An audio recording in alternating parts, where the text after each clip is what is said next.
freedom, freedom over fame, freedom over cycle stays the same. Welcome. First of all, welcome. This is Unsolicited Perspectives, and I'm your host, Bruce Anthony. Thank you for listening and watching wherever you get your podcasts and video podcasts. Subscribe, share, like, comment, and rate us. You can find us on Instagram, YouTube, and Twitch at unsolicited_perspectives. You can find us on Twitter and TikTok at unsolicited_PER. Watch us live. Now, watch us live every Thursday night, 7:30 p.m. Eastern on Twitch and YouTube. Our audience continues to grow with each and every episode, and I humbly thank you. On today's episode, I interviewed Joshua Shea. He's a former porn addict turned porn expert. We're going to be talking about porn addiction, and trauma. But first things first.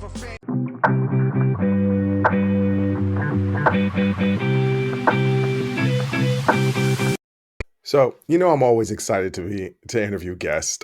This is another exciting interview for me. I'm going to be interviewing Joshua Shea. He's a former porn addict, recovered from his porn addiction, and has become an expert and counselor in the field, and helped other people deal with porn addiction and betrayal trauma.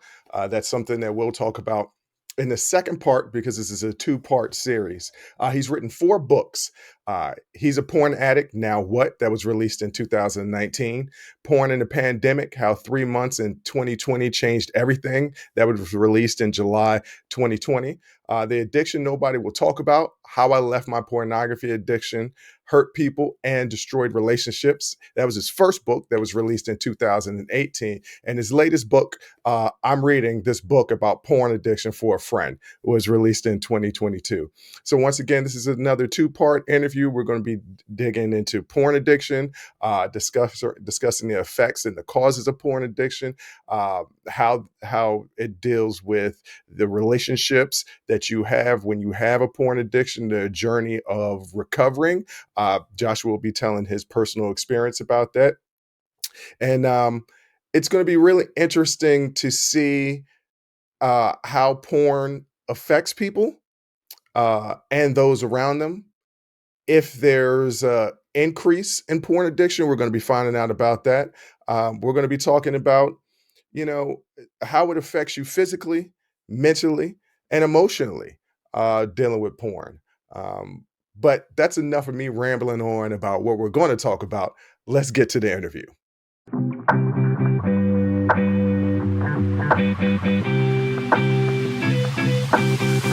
I'm here with Joshua Shea, former porn addict turned expert to help people with porn addiction, author, journalist, TED Talk. Welcome to the show. Thank you so much for having me, Bruce. I appreciate it. It's my pleasure. And I feel like this is an interesting topic because nobody wants to talk about it. It is the thing behind the door that pretty much everybody kind of does or kind of watch. Somebody in their lifetime has seen porn, but nobody really wants to talk about it unless it's your really, really close friends or family members and you say it under hushed terms. But you were a former porn addict, and now you're an expert helping with porn addiction. But I want to get started with your journey. So How did you become addicted to porn? Well, my story is very, very textbook. With most people who end up as porn addicts, especially men, 99.9% end up having some kind of pretty severe trauma in their life when they're young. I suffered sexual abuse at the hands of a babysitter and her family. When I was young, I also had a series of mental/emotional abuse at the hands of my grandmother.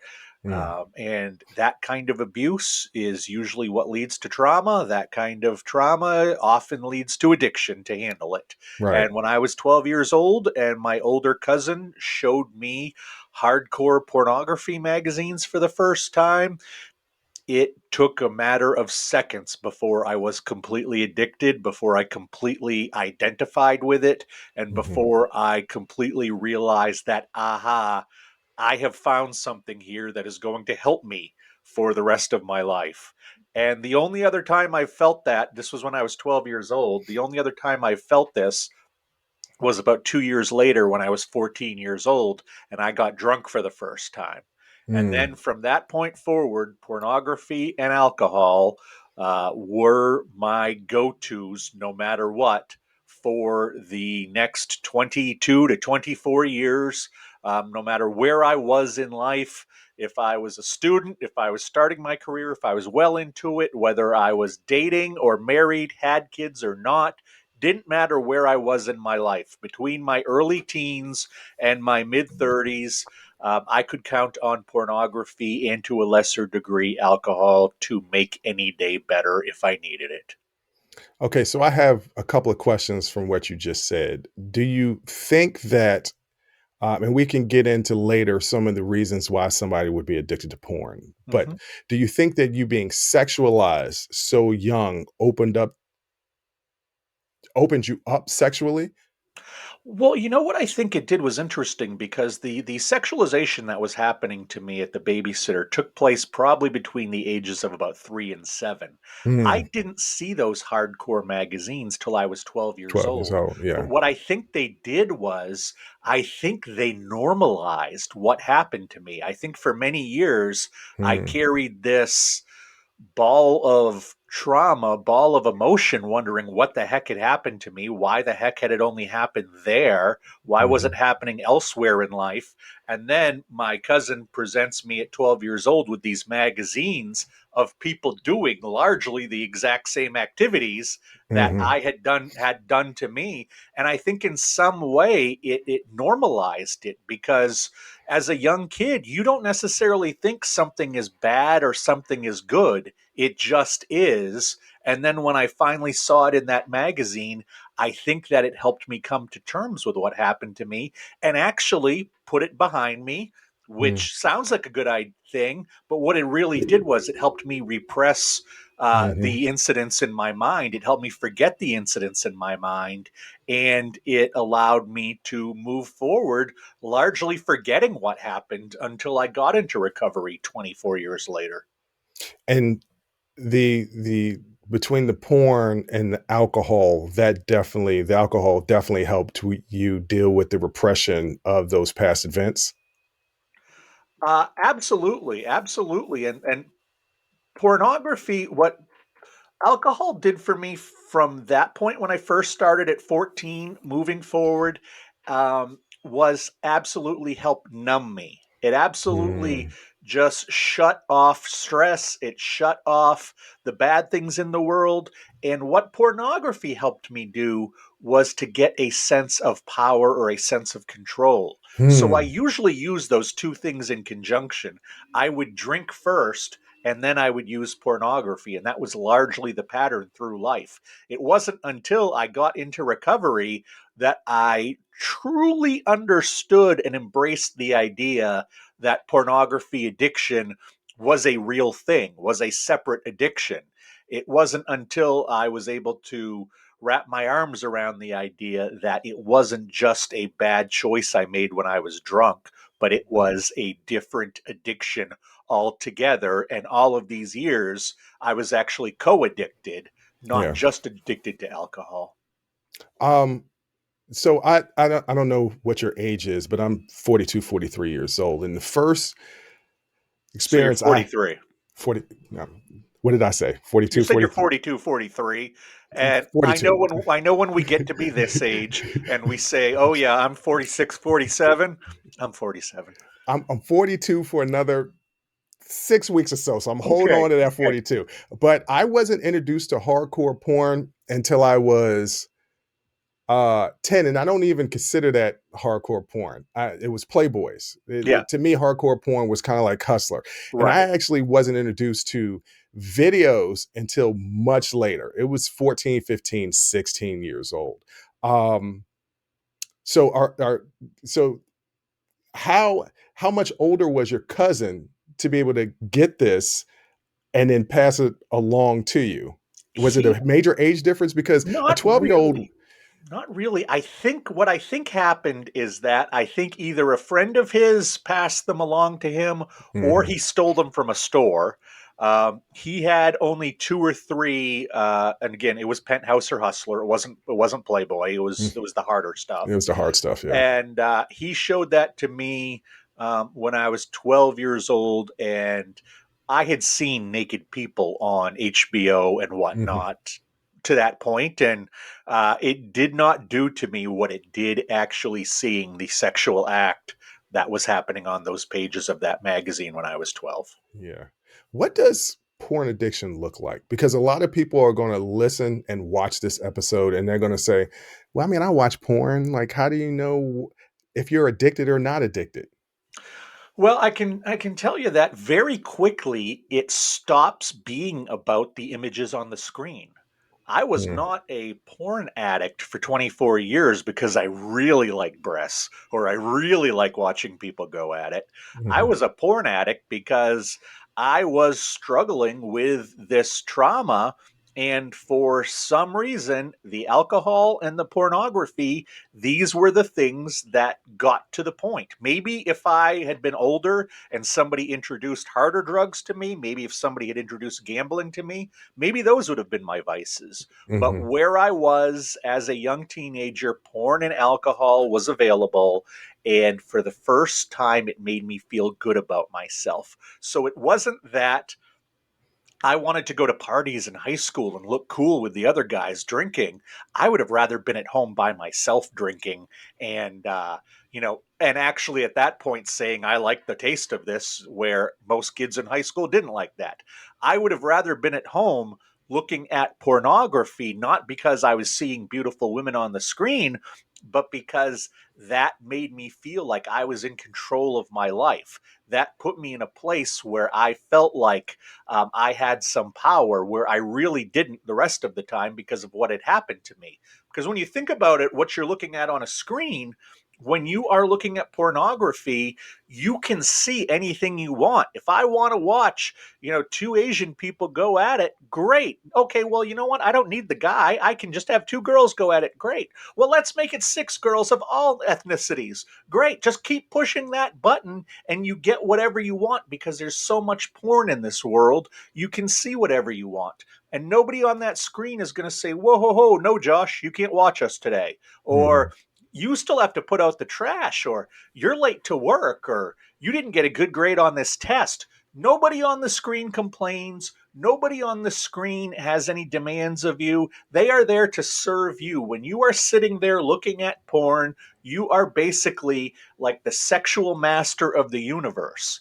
mhm, And what that allowed me to do was to create a false sense of control that was lacking from my life. So, that sense of control, that's what created the chemicals in my head, the dopamine, the oxytocin, the serotonin, the endorphins, all of these things that cause or what the goal of being an addict is to get at these chemicals that are in your head, these sort of all natural drugs, and get them released, because that's the goal. That's when you feel good. That's when you feel like you're on top of the world. It had nothing to do with seeing a certain body part on a certain man or woman. It had nothing to do with seeing a man or woman or something in between having actual sex. It was that these images would prompt the chemical reaction in my head. That's why I went to them.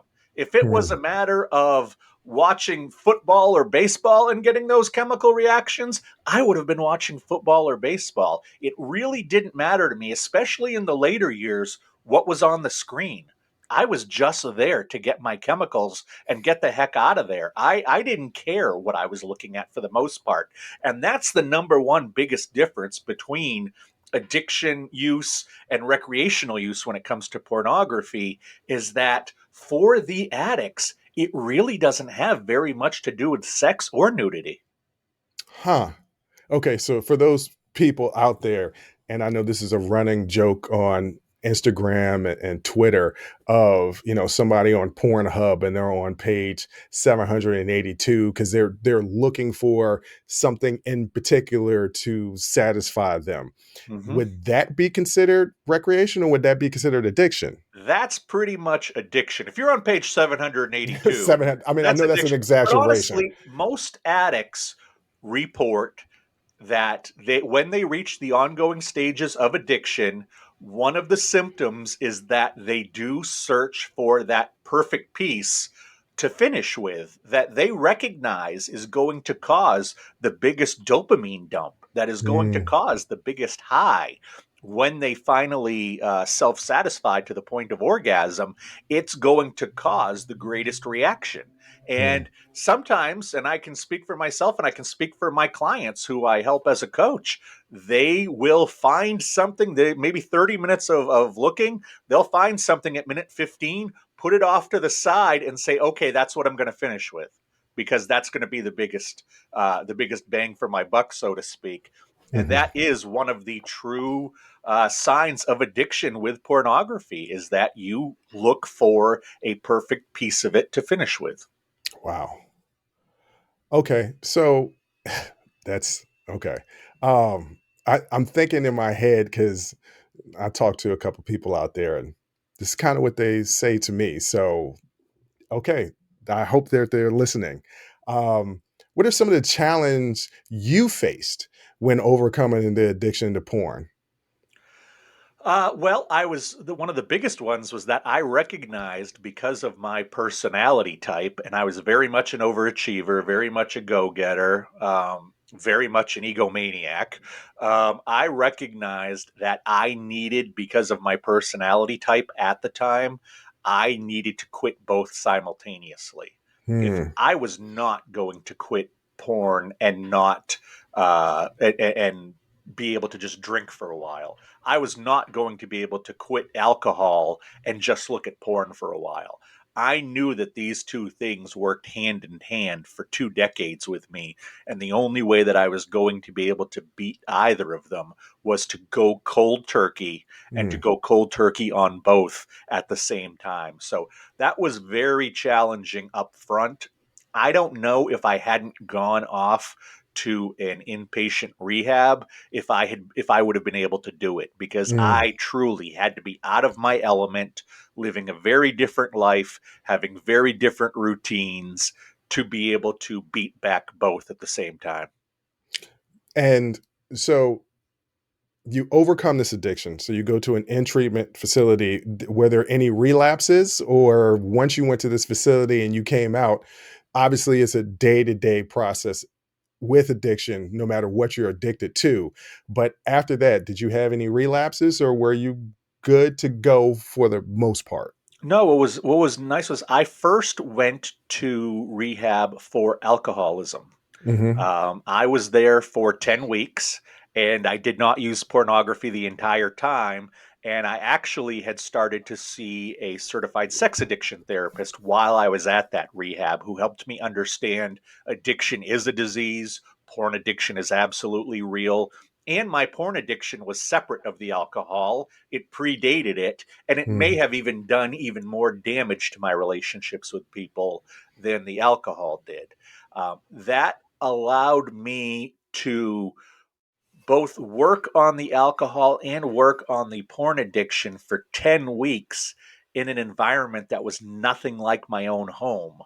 And when I finally went home, after having been gone so long and also having lost my job because of the alcoholism, I Hmm. was able to create new routines that didn't Hmm. have to do with either porn or alcohol. Now, I should say that several months later, I went to another rehab in Texas specifically for the pornography. Even Hmm. though I didn't relapse, and I never relapsed on alcohol or porn. But what happened was that my therapist back here agreed that I probably should go get some deeper work when it came Hmm. to the trauma side of things. So even though I went to a porn and sex rehab, I hadn't looked at pornography in well over 6 months, and Hmm. I was able to get right into the real meat of the trauma work. Whereas at the rehab for alcoholism that I went into first, that was about really getting my sea legs and figuring Right. out what is recovery and how am I going to do this and am I committed to it. It wasn't until I went to that second rehab and started doing the deeper personal work that I started to truly understand what was going on with me. And just for people out there, because I'm familiar with a generalized addiction, this is something that alcoholism is something that you struggle with. Alcohol addiction is something that you struggle with every day, even though you've been 14 years sober, I've been 9.5 years nine and a sober, half years sober. and Okay. you know what? I don't think that anybody is ever 100% cured or Hmm. healed, because I think you carry that with you as part of your DNA map. Hmm. It's obvious what can happen if I drink. I believe if I started drinking, I could convince myself probably for about a year that I was an okay drinker. I think I could handle it for a year Hmm. until that day that I couldn't. Yeah. And from that day forward, I would not be able to control it again. So I don't have even a drop of alcohol now, haven't in 9 years. But I will say that I went through a depressive episode several months back, Hmm. unlike any I've been in for many, many years since Hmm. before recovery.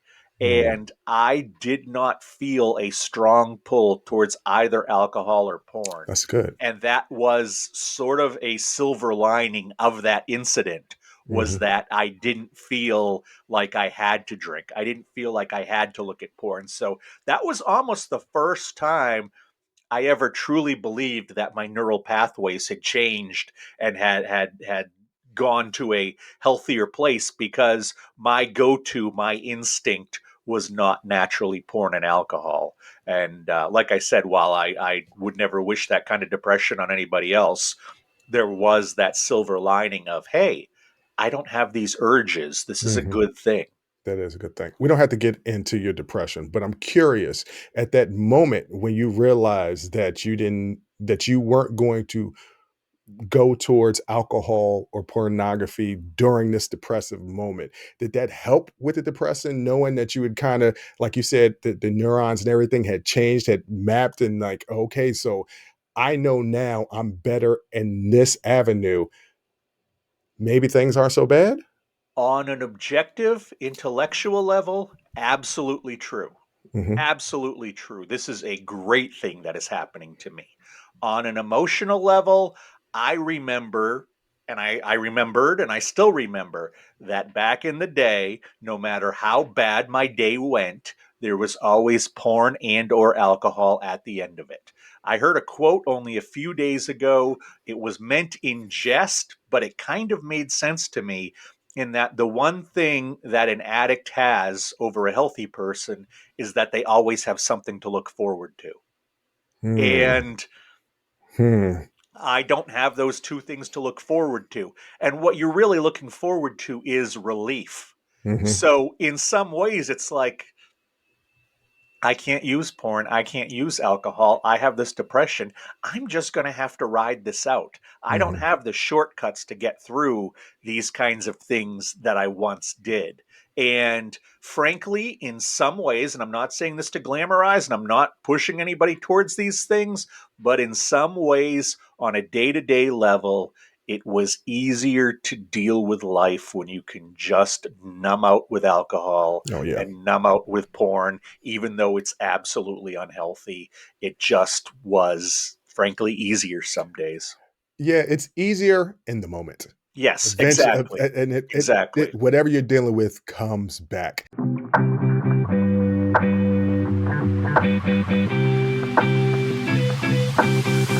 So you go through the rehabs. You're constantly recovering. You're still recovering. When did you become an expert and decide I want to help people through the same things that I went through? As you mentioned at the top of the show, I was a journalist for nearly 25 years, I think 23 before I quit, because I started working at a newspaper in my hometown. Was pretty much my first job I ever had. I'd always worked in news, Hmm. and that was not a healthy environment of people to work around. Hmm. The journalism world is full of smokers and drinkers and snorters and shooters and people Hmm. who have adrenaline issues and people who have testosterone issues and people who have all kinds of issues. Because really, what is a journalist other than somebody who is an experienced junkie who wants to experience life, all kinds of life, from a safe distance as an observer? Oh And goodness. that's what I was for All right. 25 years. I have seen some amazing things. I have met some amazing people. I have Hmm. had some amazing experiences I never would have if I wasn't a journalist. And that was really tough, was quitting that. And I Hmm. remember when I went to the bookstore after I came home from the first rehab, and hopefully those people old enough here remember bookstores. And I went to the self-help section, to the addiction section, and there were some regular books on addiction. There were a couple books on alcoholism.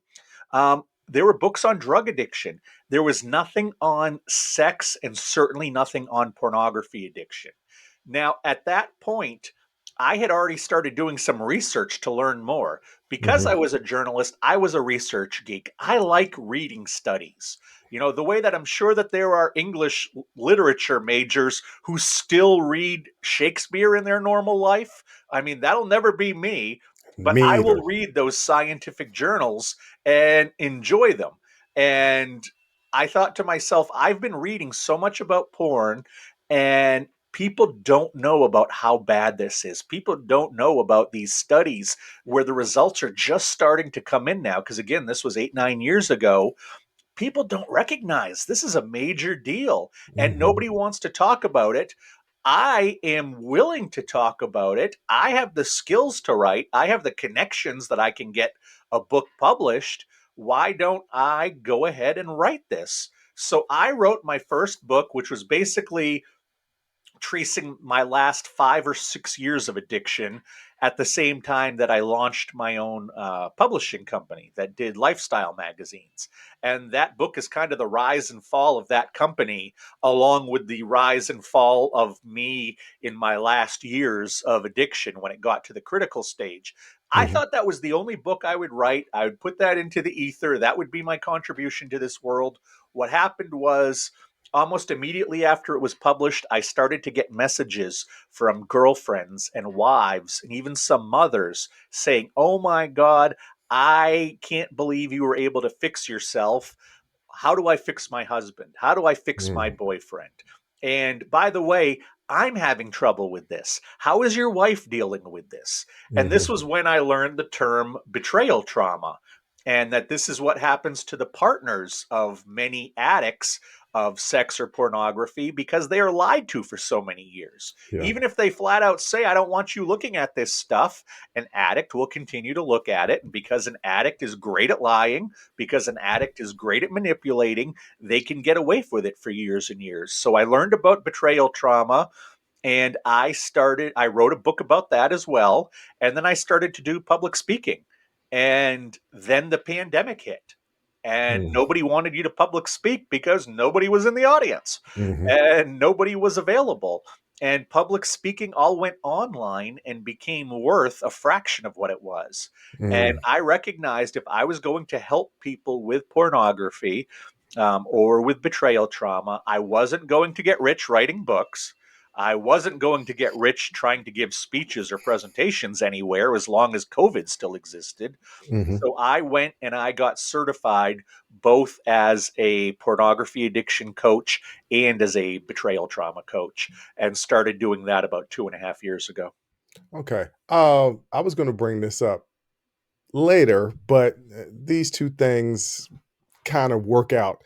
So, how does it affect a partner when those women, girlfriends, mothers are calling? Because I want to say most of the porn addiction is from men. Not to say that the women aren't also addicted to porn, Women but women are growing as a category much faster than men are because straight white men were targeted going back to the 50s for pornography This is true. because they were a loyal, reliable audience. Must remember, pornography isn't business, it's an industry. And back then, you had to go to a theater to see this stuff, or Hmm. you had to go to that dirty shop on the side of town.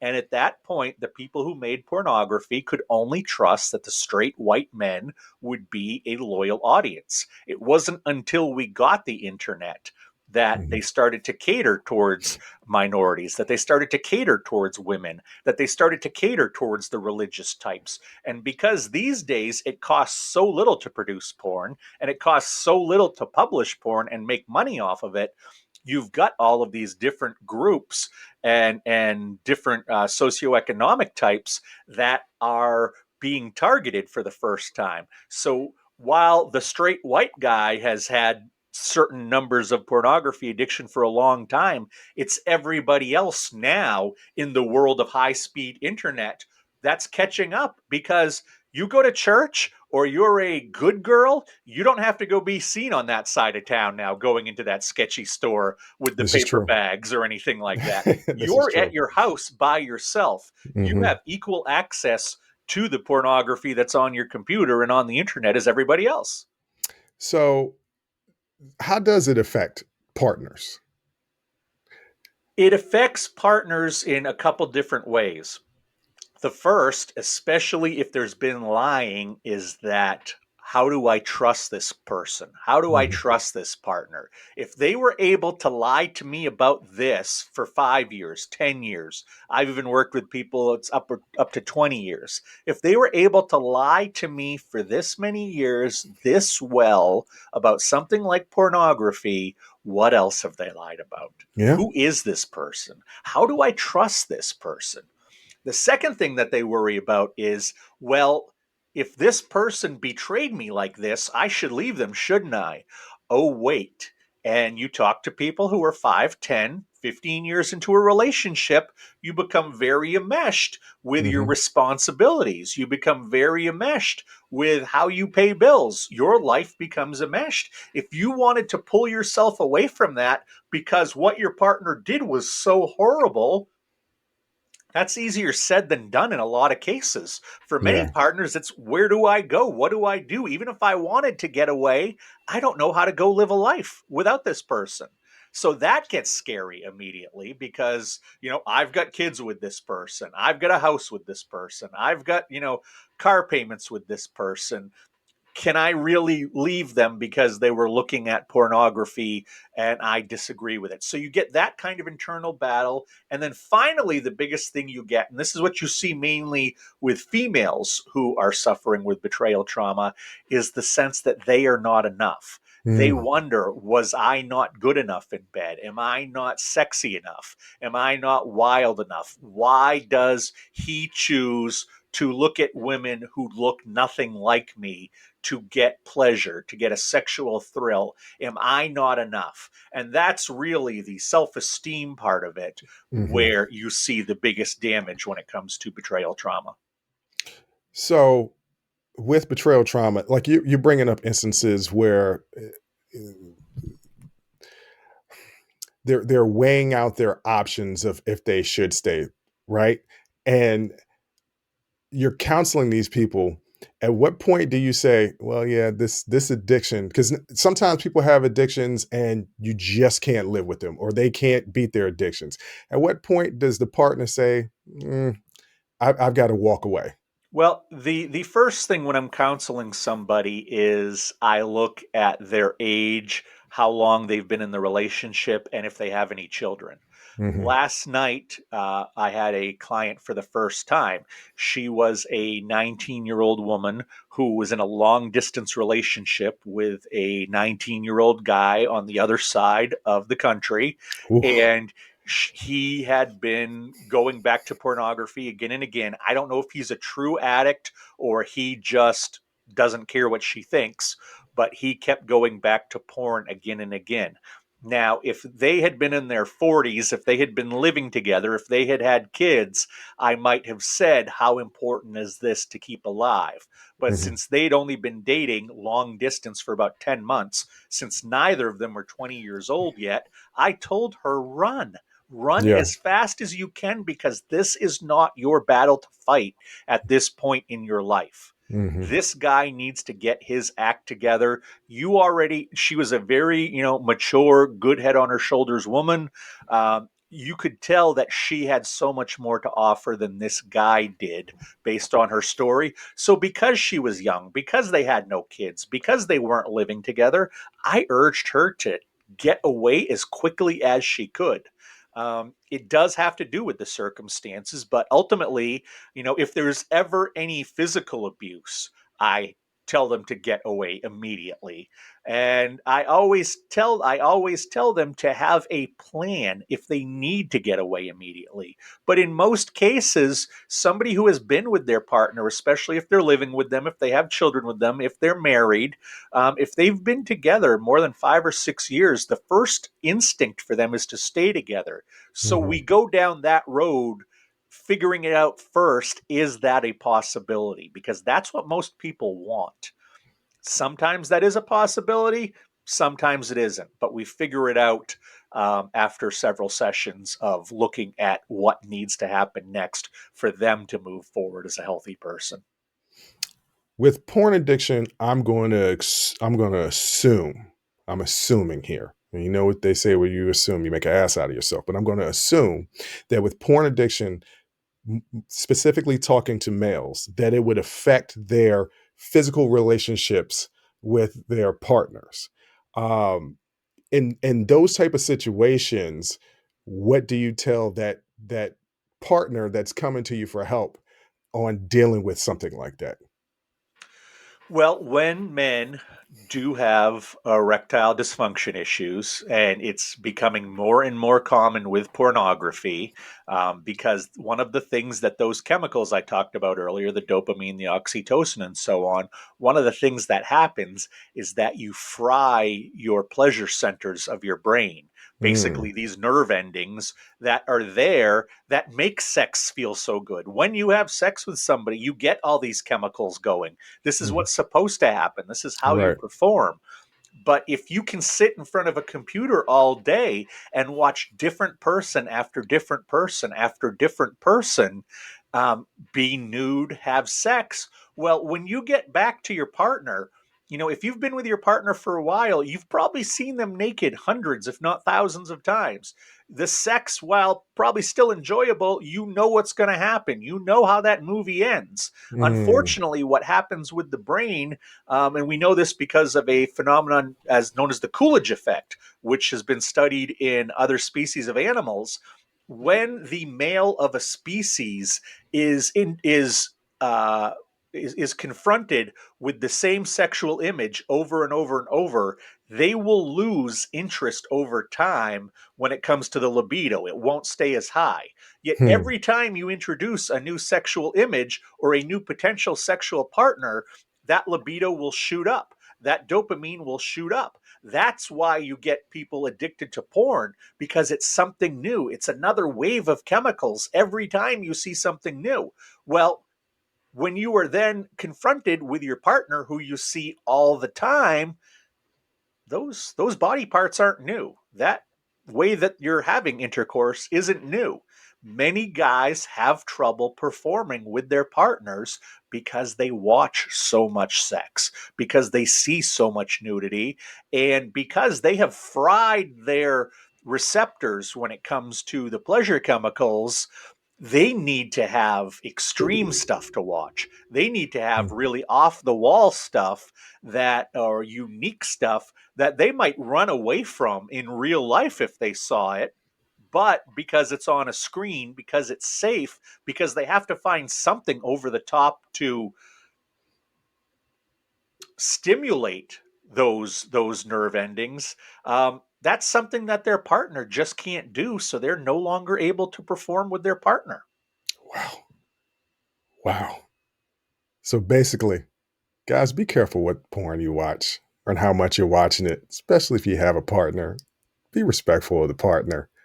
Like, you're gonna damage yourself. It's basically what you just said, Joshua. It's like, watch too much porn, you're gonna damage yourself. Absolutely. You look at statistics when you and I were 20 years old, and we're only a couple years apart. When you and I were 20 years old, the average percentage of men who had any kind of erectile dysfunction was between 2 and 4%. These days, the average guy who's around 20 years old is experiencing a 20 to 25% rate of Jeez. erectile dysfunction.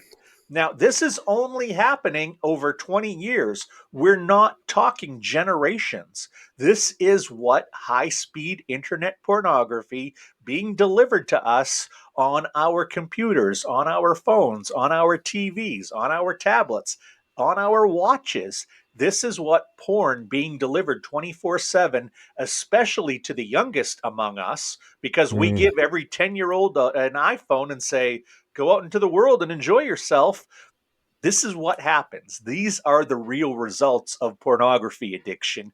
But because we're such a Puritan society, because we still love to pretend that, oh, I don't look at that stuff, I don't touch myself, I'm perfectly happy, because mm, we still love to live in this fantasy land, we are not talking about this stuff with a uh, with a cultural and with a serious discussion across what it means for our citizenship and humanity, because it's still naked people doing naked things, and we're going to pretend we don't look at that. one more question before I get you out of here.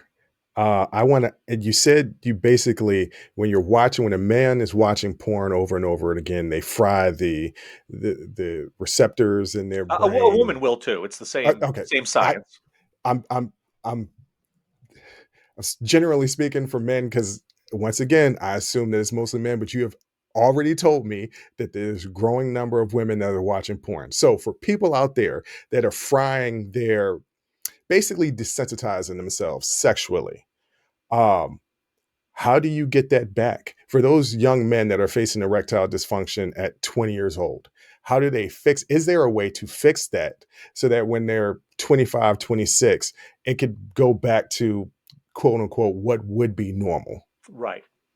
Absolutely. And that's what's wonderful, is that our brain possesses this capability of neuroplasticity. This means that our brain is always changing. Our brain is always creating new pathways.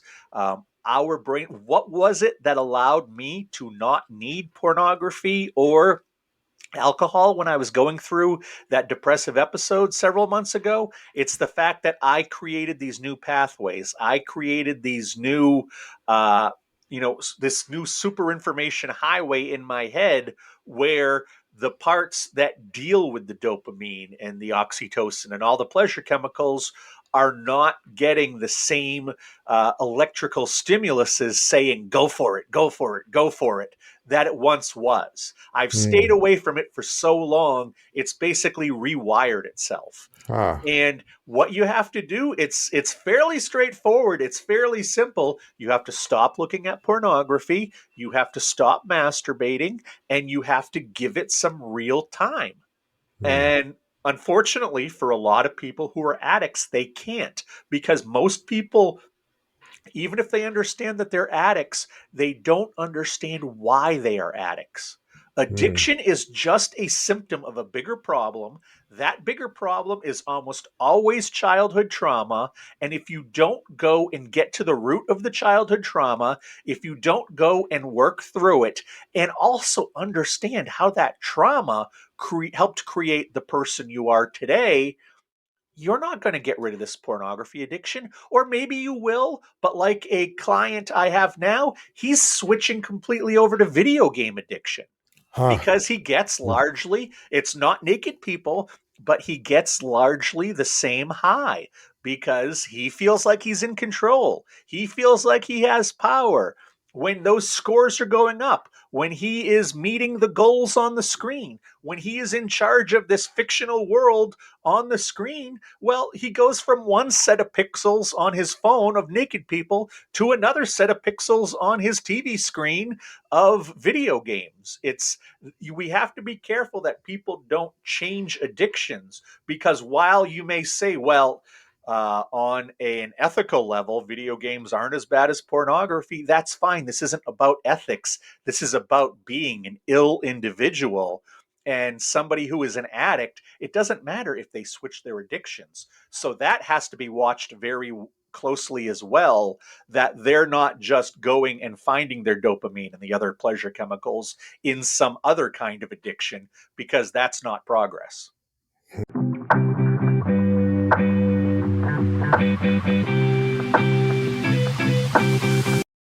Wow. Once again, that's just part one of a two-part series on porn addiction with Joshua Shea. We got a lot into porn addiction, what causes it. Childhood trauma is what my sister always says. It goes back to childhood trauma. That leads to not only porn addiction, but to a lot of addictions, a lot of issues, the mental health issues that we've had, that we've talked about in previous episodes with previous guests. Mental health, if you don't address it, it can lead to destructive habits, porn addiction, like Joshua was saying, as well as drinking. In part two, we're going to be addressing something that I think is fairly important and parents should really listen to. It is how porn is affecting children. Porn is readily available, more so than in my generation.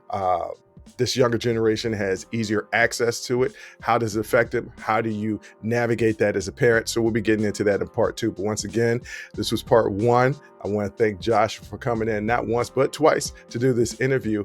But until next time, once again, thank you for listening, and I'll holla. Thank you for listening to Unsolicited Perspectives with Bruce Anthony. Please subscribe, like, comment, share, and donate. Donations help us keep giving you this free content each and every week. Until next time, outing 5,000. Peace.